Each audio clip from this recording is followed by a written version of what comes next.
कि वो 72 हूरों का जो बताया गया है मर्दों के लिए वो क्या है, क्या वो अय्याशी नहीं है?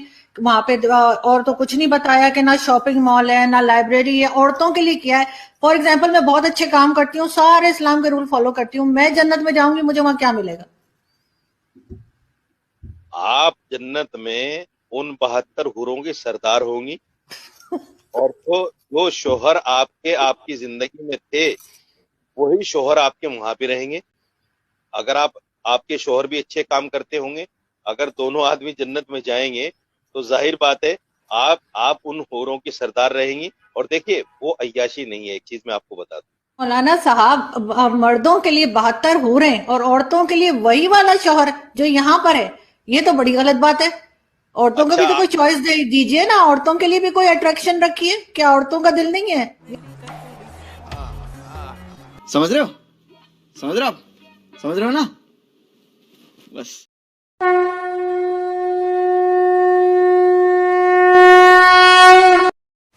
नमस्ते दोस्तों, आप सबका एक बार फिर से स्वागत है आपके अपने YouTube चैनल सत्य सनातन में। आपने देखा ही होगा, कुछ ही दिन पहले मैंने थूक लीगी जमात का एक वीडियो आप लोगों के साथ में शेयर किया था। तब जब मैंने आप लोगों को बताया था किस प्रकार से हबीब नाम का एक जो सैलून है मुजफ्फरनगर पहुंचा, उसका ओनर और एक महिला, हिंदू महिला के सिर में उस स्थान पर वो थूकता है जहां पर हिंदू महिलाएं मांग भरती हैं। या यह भी याद रखिए कि यह व्यक्ति भारतीय जनता पार्टी का सदस्य भी है। और मैंने पहले भी कहा था कि कोई भी व्यक्ति किसी भी पार्टी का सदस्य हो, लेकिन अपनी जहालत और अपना जिहाद वो कभी भी छोड़ नहीं सकता है। और उसी के साथ ही साथ अब अगली खबर है, लखनऊ के काकोरी में एक और मोहम्मदीन इसी प्रकार से रोटियों पर थूकता हुआ पाया गया है। अब ये क्यों थूक रहे हैं, लगातार जेल हो रही है फिर भी थूक रहे हैं, इसकी वजह को समझिए। देखिए, आपने ऐसे कई सारे वीडियोस देखे होंगे जिसमें कि मोहम्मदीन अपनी तरफ से इस बात का स्पष्टीकरण दे रहे हैं कि कुरान और कोरोना ये जो शब्द हैं इनकी व्युत्पत्ति एक दूसरे से हुई मानी गई है। दोनों ही वायरस की तरह फैलते हैं, दोनों ही जानलेवा हैं, दोनों ही नाक में दम करके रखते हैं और दोनों ही एक कर्फ्यू का माहौल, जब भी बाहर निकलते हैं ना तो कर्फ्यू का माहौल पैदा कर देते हैं। इनमें बहुत सारी ऐसी समानताएं भी हैं जिनको मैं कई अपने सारे वीडियोस में डिस्क्राइब भी कर चुका हूं और इस पर काफ़ी सारे लोगों ने भी वीडियोस बनाए हैं। इवन कुछ आलिमों ने और कुछ जो प्रॉफिट साहब से डायरेक्ट जिनकी बातचीत है उन्होंने तो यहां तक कहा कि एनआरसी का उल्टा है कोरोना, एनआरसी चला जाएगा तो कोरोना भी चला जाएगा। और बार बार इसकी जो वापसी है वो इसी वजह से हो रही है क्योंकि नरेंद्र मोदी संसद में एनआरसी को वापस नहीं ले रहे हैं। यानी कि ये अकल के दुश्मनों को सिर्फ और सिर्फ ये लगता है कि कहीं सातवें आसमान से ही आज भी चीज़ें टपक रही हैं और उसी से ही इनका पेट भर रहा है, चल रहा है। बच्चे अल्लाह की देन है, लेकिन मोदी रोजगार और खाना पानी ढंग से नहीं दे रहा है। बच्चे पैदा करते टाइम यही कहेंगे अल्लाह सबके नाम का देता है और वो थोड़ी ही देर के बाद में अल्लाह मोदी और योगी बन जाते हैं। वो कब में को बन जाते हैं, कब में को पलटकर वापस अपनी बात पर आ जाते हैं, ये आपको देखने को वैसे ही नहीं मिलेगा जिस प्रकार से प्रॉफिट साहब को जन्नत की सैर करते हुए कभी किसी ने नहीं देखा। तो जब हमने इतनी सारी बातें सुन ही ली, जब हमने कुरान और कोरोना का इतना सारा संबंध सुन ही लिया, तो हम क्या ये आइडिया नहीं लगा सकते कि भैया ये लोग थूक क्यों रहे हैं रोटियों के ऊपर? सीधी सी बात है कि कुरान का आदेश है कोरोना को फैलाना है। जब तक एनआरसी वापस नहीं होता है तब तक कोरोना को इसी प्रकार से बढ़ाना है। लेकिन जरा आप सोचिए कि यह समाज किसी को भला एक बीमारी के अलावा क्या दे सकता है?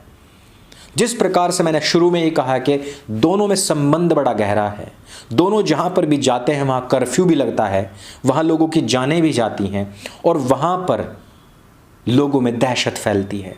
दोनों के दोनों ही मानवता के खिलाफ हैं, दोनों के दोनों ही इंसानियत के खिलाफ हैं, इंसानों के खिलाफ हैं, केवल अपना ही अपना विस्तार चाहते हैं और उसी प्रकार से फैलते भी जा रहे हैं।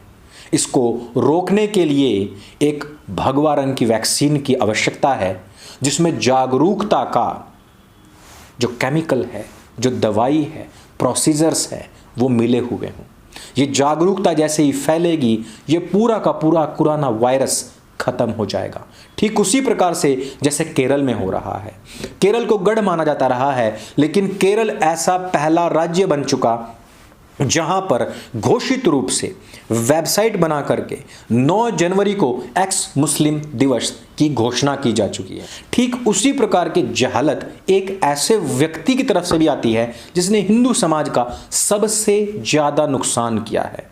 उसको मैं असुर दत्त पटनायक बोलता हूं। इसका असली नाम आप सभी लोग जानते ही हैं और इस पर हम पहले भी काफी सारे वीडियोस कर चुके हैं, और जिसमें कि हमने नीरज अत्री जी के साथ में काफ़ी कन्वर्सेशन किया था कि किस प्रकार से झूठी बातों को रख करके ये असुरदत्त हिंदुओं को गुमराह करने का कार्य करता है। 12 जनवरी युवा दिवस के दिन, वो भी भारतीय सरकार के तत्वावधान में, इस व्यक्ति को आमंत्रित किया जाता है। ये व्यक्ति पहले से ही युवाओं का कोई मॉडल या आइकॉन बनने के लायक नहीं है।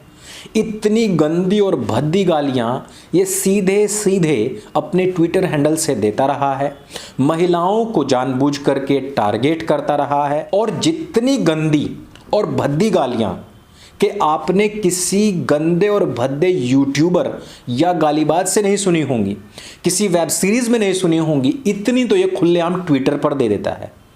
जब इस व्यक्ति का विरोध हुआ तो इसको बाहर कर दिया गया।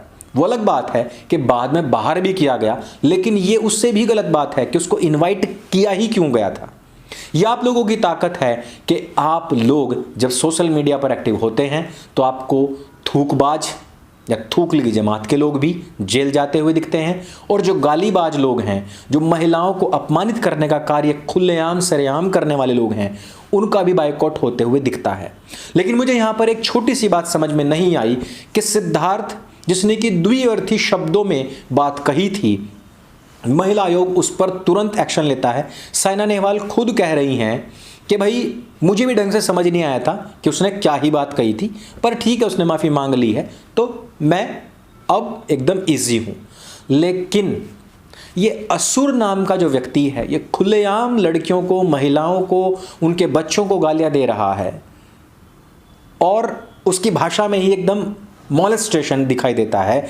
उस व्यक्ति पर कोई महिला आयोग कोई जांच करे, उस पर एफआईआर करे, उसको गिरफ्तार करे तो छोड़ दीजिए, सरकार खुद अपने सरकारी कार्यक्रमों में उसको बुला रही है, और बहुत सारे हिंदू तो अभी भी उसके चरण चाटने के लिए, उसकी किताबें पढ़ने के लिए इतने आतुर रहते हैं।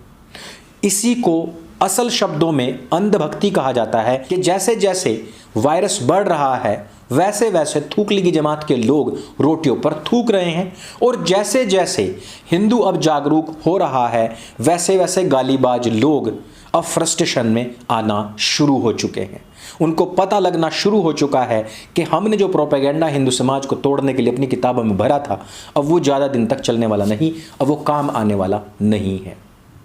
तो अगर ये वीडियो आपको अच्छा लगे, जानकारी से भरपूर लगे, और आप भी चाहते हैं कि सोशल मीडिया पर आपकी ताकत इसी प्रकार से बढ़ती रहे, आप इधर से आवाज़ उठाएं और समाज के, धर्म के द्रोही लोगों को इसी प्रकार से निकाल बाहर किया जाता रहे, महिलाओं का अपमान खुलेआम करने वाले लोगों पर भी, इस प्रकार के लोगों पर भी महिला आयोग अपनी कार्यवाही करे, संज्ञान ले, और जितने भी थूक लीगी जमात के चुनिंदा लोग हैं उन सब पर भी महामारी एक्ट लगा करके उनको सीधे जेल में ठूसा जाए। तो सोशल मीडिया पर इस वीडियो को ज़्यादा से ज़्यादा शेयर जरूर कीजिए। सत्य सनातन आपका अपना प्लेटफॉर्म है, इसको खुद भी सब्सक्राइब कीजिए, दूसरों से भी कराइए। मेरे संग बोले सत्य सनातन वैदिक धर्म की जय। जय हिंद, वंदे मातरम।